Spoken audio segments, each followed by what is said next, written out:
Hinamon ng kampo ni Vice President Jejomar Binay si Senador Antonio Trillanes na sagutin ang damage suit na inihain laban dito. Ang detalye sa ulat ni Ria Fernandez. Harapin si Vice Presidente Jejomar Binay sa korte at sagutin ang 200 milyong pisong damage suit na inihain laban sa kanya at sa iba pa. Ito ang hamon ni Vice Presidential Spokesperson for Political Affairs Attorney Rico Quicho kay Senador Antonio Trillanes IV. Nitong Lunes kasi, hiniling ng mambabata sa Korte Suprema na ilipat ang pagdinig sa inihaing kaso ng pangalawang Pangulo sa labas ng Makati City. Posible raw kasing hindi magsalita ang mga testigo o akusado para protektahan ang kanilang seguridad at kaligtasan.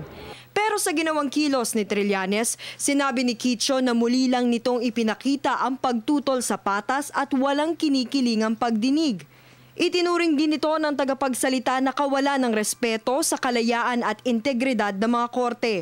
Giit pa niya, umiikot sa batas ang ating bansa, kaya't kailangan daw muna ng pruweba ng mga alegasyon tulad ng pagkwestiyon sa sinseridad ng korte.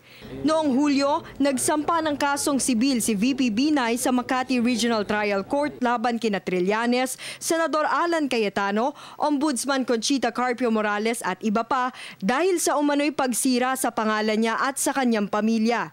Sa kanyang complaint, humihiling siya sa mga akusado ng 100 milyong piso para sa moral damages, 100 milyong piso para sa exemplary damages at 1 milyon para sa attorney's fee. Para sa Telebisyon ng Bayan, Ria Fernandez.